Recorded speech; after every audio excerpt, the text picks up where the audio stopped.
Okay, so EP of the day is IRS attitude loss. So it's a non-memory item EP. So the first step would be to get out the PCL.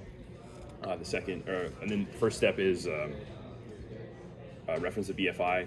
Second step is to check left and right front consoles and reset circuit breakers for that if they've been popped. Third step is to place the aircraft in straight and level on accelerated flight and monitor attitude, and then land as soon as practical. There's 2 notes. The first note is to reference any other information source you have, the rear cockpit if it's occupied, or BFI. And then the next note is the definition of resetting a circuit breaker. So if it's already been popped, that would just be putting it back in. And then if you have to pull it out to reset it, you want to assess the situation, make sure it's safe to do so, and then reset it. And then when it comes to form specific for this EP, when we talked about it, we discussed that if we did experience this today, we want to request lead since we have to be in unaccelerated flight. We figured since we're least maneuverable, we'll be in lead position, so we have to keep monitoring like lead as from the wing. And then for NATOPS, we'll ensure that IPs will verify student and warm-up status, which doesn't apply to us today. And then the portion of the clearance that will be back are the taxiways and the runways that we cross. And I'm safe. I'm safe. Safe. No human factors affecting me today. Crew day, crew rest, we're all set there. And work week limits, it's our third flight of the week, so we're all set. Haven't been airsick since contact 4100 block. Reviewing ATJ, no below MIF items. All items are complete, and all previous grade sheets have been printed out. There's no SSRs. Previous hop was complete yesterday. We are not in the warm-up window, and green-blue card does not apply. Form specific, the designated form lead will be Captain Murphy, and the formation lead will be whoever's in the lead aircraft at the time. Read initials current, NATOPS posted charts are current as well. Mission. So we have side numbers 061 and 080. So for the flight, we'll be shooter 061 flight of 2. For the call sign, tactical call sign is panic 11 and 12 respectively. Walk, takeoff, and land times should be as soon as possible. Weather, there's a few at 2000, so that's something to be aware of to see if it develops as the morning continues like it did yesterday. NOTAMs, nothing that would apply to a forms flight since we're just doing out to the Fox and coming back to KNSE. AHAZ was low today, and no TFRs apply to our route of flight either. Flight plan is going to be VFR to the Fox. Profile, be starting with an interval takeoff, followed by a running rendezvous. We'll get our CTAC done, get cleared aboard, get into the working area, and then we'll be conducting the parade profile, which is 2 turns, cross under, 2 turns, and another cross under if required.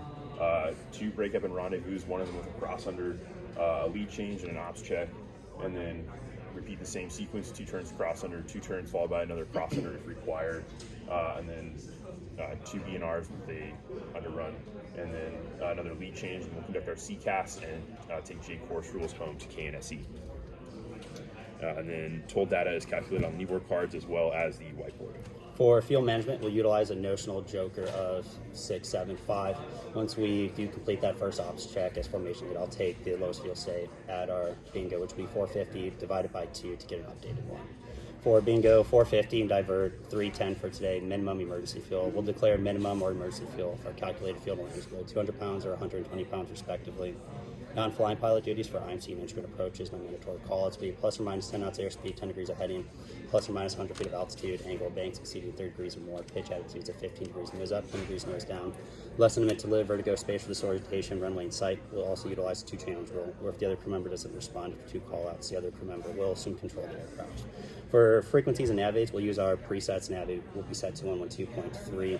We'll also be monitoring UHF at all times for guard transmissions. For the tactical frequencies for today, primary UHF will be 264.2, secondary UHF 284.1, primary VHF 136.675, secondary VHF 136.775. When it comes to doing frequency swaps, if we're directed to by ATC to push a frequency, both aircraft will do so. When it comes to other frequency changes, as the formation lead, I'll designate pushing to button 6 on the departure, button 12 going into the working area, as well as button 6 once we're turned on course to J. And then radio procedures and discipline. The pilot at the controls will execute all radio calls unless otherwise briefed using standard, clear, and concise comms. And then the non-flying pilot will back up the flying pilot by listening to the aircraft's own call sign. If we have to make any calls external to the flight, it'll be done so by the formation lead. And then if we need to communicate with each other between each aircraft, we'll utilize the appropriate tactical frequency. Change of aircraft controls will utilize a positive three-way change of aircraft controls. So IF controls, UF controls, IF controls. If we do make FMS inputs as well as UFCP inputs, we'll alert the other crew members so we don't step on each other, causing an entry error. And then for an ICS failure, we want to take pump to pass. We'll just remove our mask and shout at one another. Clearing lookout procedures will be utilizing the clock method, high, level, low. Factor, no factor, approximate range will be direct device descriptive to avoid a collision. If ATC tells us to follow or find traffic, down recording internally before communicating externally. Any crew member can assume control of the aircraft to avoid a collision. And for today, the formation lead will have their TCAS and transponder on, and then wing will have theirs in off and standby. When it comes to doing the lead change, once the new lead does take their position, they'll execute the handshake procedures. Once the new wing hears the traffic tone, that's their cue to execute their appropriate handshake procedures. Emergencies and crew coordination. So any simulated emergency today will be prefaced with simulated. The student will not flip any switches or pull any circuit breakers or shut the PCL off. They'll recite the CAMIs over ICS and conduct accordingly.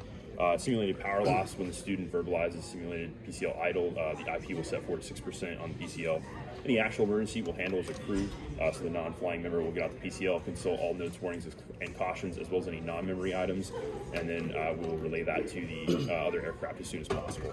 Aboard a takeoff, since we're doing an interval takeoff today, we will be doing sympathetic aborts if we need to abort. So if lead aborts, they will call abort, go PCL idle, brakes required, and make the appropriate radio call over channel 4 UHF. And then as wing becomes in that excessive closure rate, they will also go PCL idle and brakes is required, and they will sympathetically abort behind them.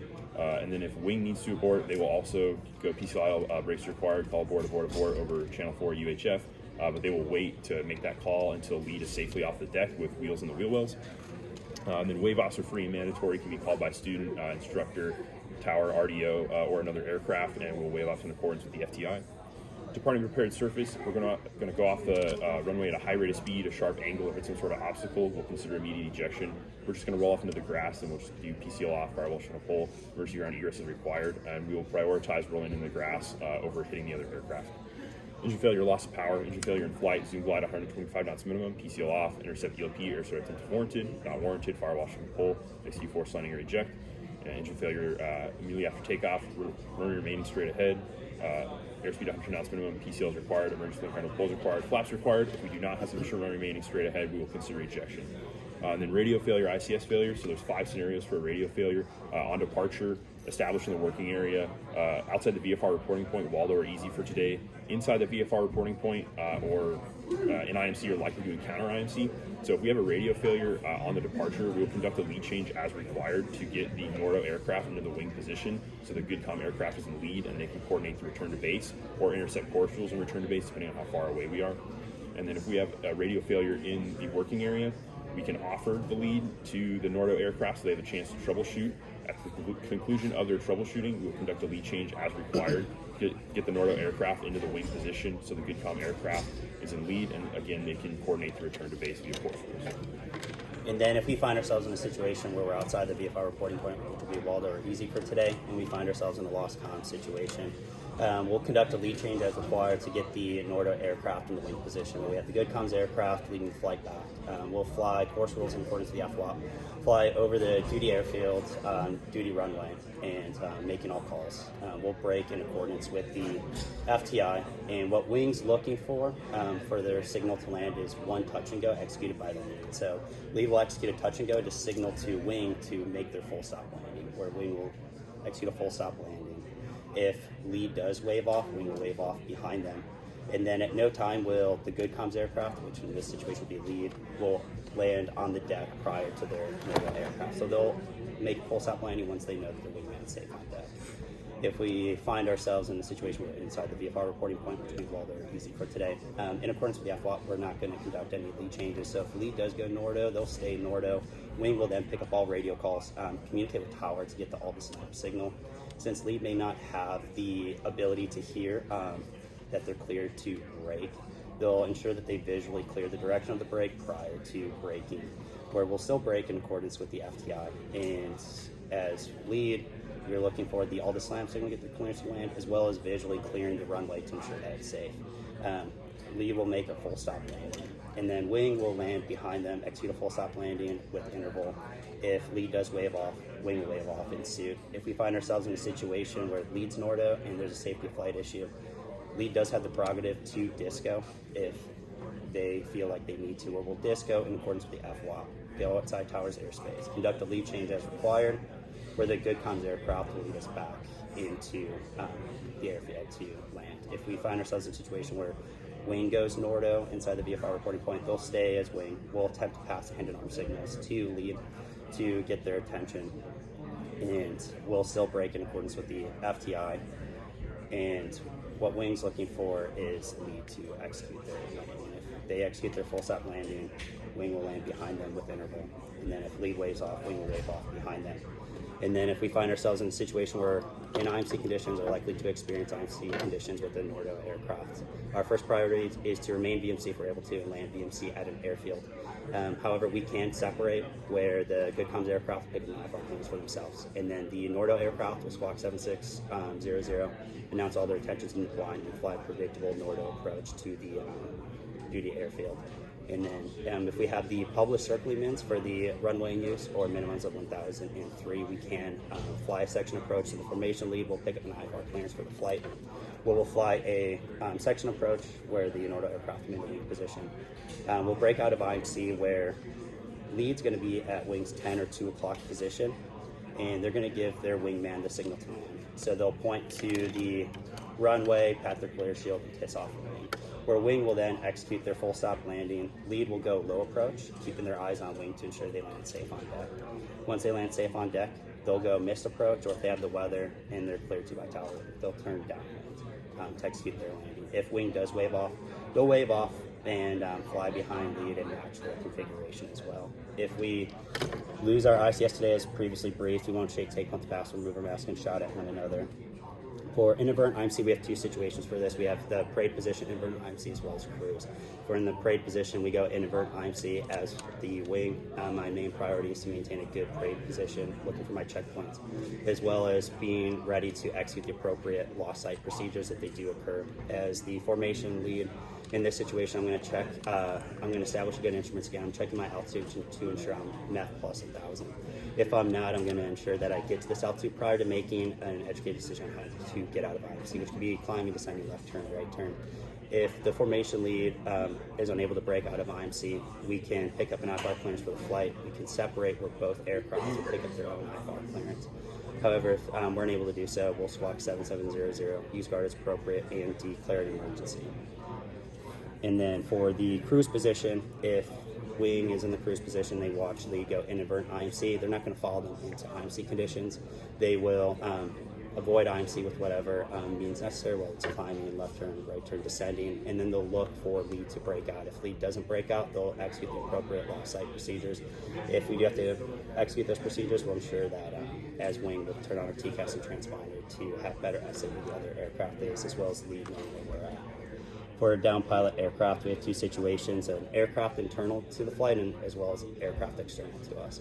For an aircraft internal to the flight, the good aircraft will assume on-scene commander duties. We'll follow the training 5 in-flight guide. For directions, we'll establish a maximum endurance profile. We'll circle over Seaside Bingo Field to nearest airfield, and we'll stay on scene until we reach Bingo Field. We have emergency of our own, where we get properly relieved or saw our assets arrive, and we'll report 2 good shoots, and we'll avoid using names over the radio, and we'll use call signs. And then once our wingmen are on the deck, they can elect to communicate to us on 282.8 using the Prick 90 radio, and we'll monitor that frequency on UHF. If we're external to the flight and an aircraft is down, the formation lead has a delegation authority to delegate the on-scene commander duties. For today, if we find ourselves in this situation, we'll determine who has the highest fuel state, and then that aircraft will be the on-scene commander and execute the previous items that I just discussed as well, where they'll establish management duties profile, on-scene commander, and training 5 in-flight guide. For further direction, Bingo Field to nearest airfield, stay on scene until we reach Bingo Field and receive our own and get properly relieved. For damage, aircraft made our bird strike. If we find ourselves in a situation where both air crew are unable to fly or the aircraft itself won't fly, we're not going to hesitate to pull the ejection handle, as well as we experience something that's likely to cause OCF. Since we'll be in the Fox for today, we're below that 6,000 foot AGL envelope for OCF ejection. So without hesitation, pulling the ejection handle. Since we'll be in both operations, just one pull of the handle will send both crewmen in the air. And then for a mild mid-air collision, if we find ourselves in a situation where we have a mild mid-air collision, we'll be in the Fox roughly at about 200 knots. So we'll communicate with each other. We'll separate, maintain visual contact with one another until deconfliction is assured. One thing to note is that if this happens, we're done flying formations for the day, and then we'll maintain that 200 knot climb out until we reach our safe altitude for the controllability check. So minimum 6,500 feet AGL, recommended 8,000, 10,000 feet AGL. We'll clear the blocks above us using button 12, and then the formation lead will go to the northern block, and then the wingman will fly to the southern block to conduct the controllability check. At the conclusion of this, we'll communicate with one another on the tactical frequency to determine the least maneuverable aircraft, which will have the highest airspeed. And the formation lead will delegate them which airfield to go to. If it's a high enough airspeed, we'll delegate that the higher airspeed aircraft lands at Sherman Field instead of the longest runway. The other aircraft will fly back to Canis. If they're able to, we'll divert them to Cape Canis. For bird strikes, if we find ourselves in a situation where we get a bird strike with the prop arc PL to near suitable field, bird strike outside the prop arc, the aircraft will communicate they're able to. They'll climb to a safe altitude, assume lead, and then assess their damage. For inadvertent out control flight, PCL idle, controls neutral, altitude check, recover from usual attitude. For CFIS, we're on the ground doing the emergency ground egress. Standby CFIS will be announced to remove the CFIS handle safety pin, and then we'll announce CFIS to locate, rotate, pull the CFIS handle. So we get a simultaneous shattering of the transparency. If we're in the air and we experience smoke accumulation, electrical fire, we'll go through our NATOPS procedures, and then similar to nice VNSL, pressurization ramp down, bleed air and flow off. If this doesn't work, the rear cockpit will stow the CFIS handle safety pin to prevent fog, and then announce CFIS to alert both of us when the rear transparency will be shattered. To prevent any injuries, we'll keep our visor down, action mask on, gloves on, sleeves unrolled, collar popped, and then prior to pulling the CFIS handle, we'll ensure that our wingman's in a good perch position, because if they're directly behind us, we don't want blast to go down the air intake. For ejection, 6,000 feet AGL OCF flight, 2,000 feet AGL controlled, immediate ejection. Whoever IDs the need to eject will pull their respective handle. Since we'll be in both operations, both air crew will go in the air from just one point of the handle. For time critical, we'll utilize this if we're unable to fly PL to near Silver Field. However, loss of life terrain impact is imminent. We'll roll our wings level, fly to an uninhabited area, minimize our safe rate. We'll communicate on our current frequency or in guard if our position is anchored to an inhabited airfield. And then when we call for ejection, we'll utilize the eject technique. So first eject, proper body position, third eject, we'll both pull a respective handle.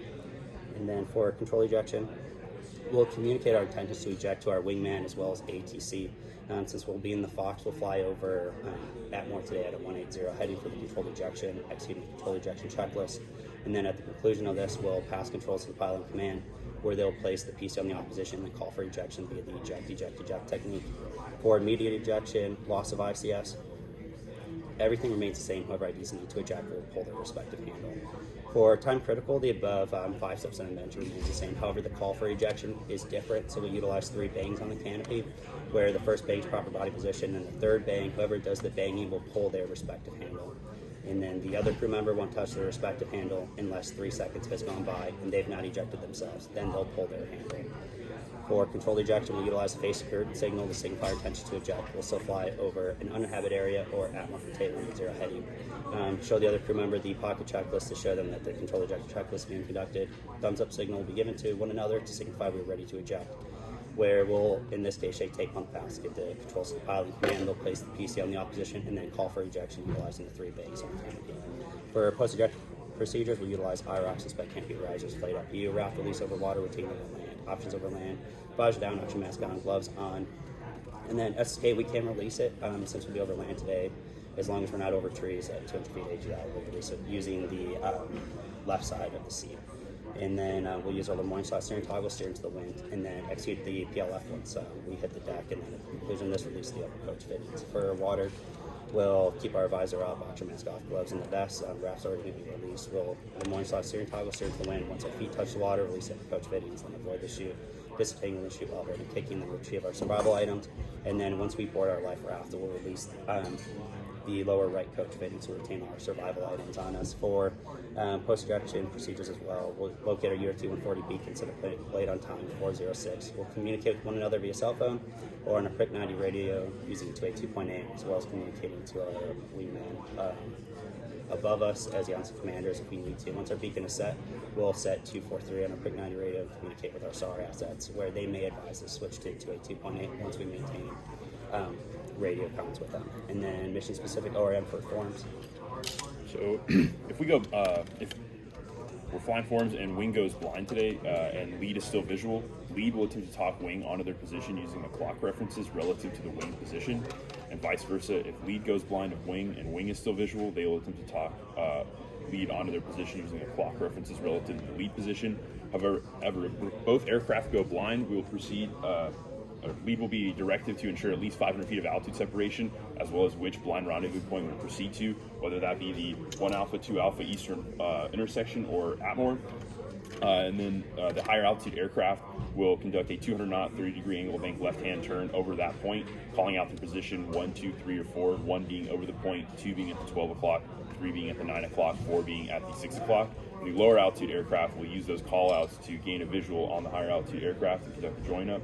If that's not possible, then we can dissolve the flight, get 2 separate squawks, and come back as 2 separate aircraft. For lost sight procedures as wing, my responsibilities are establish an instrument scan report, lost sight over the tactical frequency, and reduce power by approximately 10%. And then for situations where we're straight level, if we do go lost sight, we'll execute those 3 steps. Lead's then going to respond by saying their heading as well as their altitude. Wing's then going to turn for a 30-degree heading change away from lead, and then time for 30 seconds. At the conclusion of 30 seconds, they'll turn to parallel lead's heading, where we'll regain via VMC if we're able to, and if we're not, we'll coordinate separate squawks for each aircraft. For situations where we're in a turns away or turns into, if we're in a turn away as wing, I'm going to establish that instrument scan, and then I'm checking my PFD. If my wings are in the direction of the turn, of the way I'm looking for the turn, that's my cue to roll out. When I roll out and report lost sight, I'll also report heading as well as altitude, and then reducing power by 10%. Lead's then going to turn to the ATC assigned heading, no less than 30 degrees away from wing. At the conclusion of 30 seconds, wing will then turn to parallel lead's heading, where we'll regain VMC and join up that way if we're able to. If we're not, we'll coordinate separate squawks for each aircraft. If we are in a situation and we're in a turns into, and as wing, and once I establish that instrument scan and my head was looking in the opposite direction where my wings are on the PFD, that's my cue to be directed to lead to advise and to roll out when I report lost sight. And then I'll also still reduce power by 10%. Lead will then report heading as well as altitude. Wing's going to turn to the ATC assigned heading, no less than 30 degrees away from lead, or at the conclusion of 30 seconds of timing has elapsed, lead will then turn to parallel wings heading, where we will regain VMC if we're able to, or we'll coordinate separate squawks for each aircraft if we can. And then if we're on a climb and we go lost sight, after conducting the first 3 steps, instrument scan, call lost sight, reduce power by 10%, wing will level off, call out their heading and altitude, and lead will continue to the next highest cleared altitude, ensuring at least 500 feet of altitude separation. If they need to climb higher, they can, bearing weather in mind, or if they need to push lead down lower, they can, as long as they're above the MEF plus 1000. If we're in a climbing turn into or away, we'll follow the previously brief turns into and away procedures. And then if VMC is an option, we'll conduct a rejoin. If not, we have the option to dissolve the flight, get 2 separate squawks, and come home as 2 separate aircraft. And if we're in a descent, after wing conducts the first 3 steps, instrument scan, calls lost sight, reduce power by 10%, they will level off, call out their altitude, and lead will continue to the next cleared altitude, again, ensuring at least 500 feet of altitude separation. So if they need to push wing up higher to get 500 feet or fly lower altitude themselves, as long as it's above MEF plus 1000, they can. And if we're in a descending turn into or away from wing, we'll follow the previously briefed procedures for that. And then if VMC is an option, we'll conduct a join-up. If not, we have the option to dissolve the flight, come back as 2 separate aircraft. And if we're doing a section approach and we're inside the final approach fix and we go lost sight, After conducting the first 3 steps, instrument scan, call off site, reduce power by 10%, wing will expeditiously turn away from lead, and lead will not hesitate to inform ATC of the scenario, so ATC is aware that there's now 2 separate aircraft flying in close proximity to the airfield. Wing will climb to the final approach fix altitude, continue to the missed approach point, and conduct the published missed approach, unless they've been granted their own clearance prior to reaching the missed approach point for their own individual landing. Meanwhile, lead will just continue with the published approach. And then knock it off and terminate. Knock it off can be called by either aircraft for a safety of flight issue. And then terminate would be if we reach the training objectives for the day, or there's some other instance that is not a safety of flight issue, and that can be requested by wing or directed by lead. In both cases, it would be followed by a head count and numerical order. And DRT2 policies in effect, GPT discussion.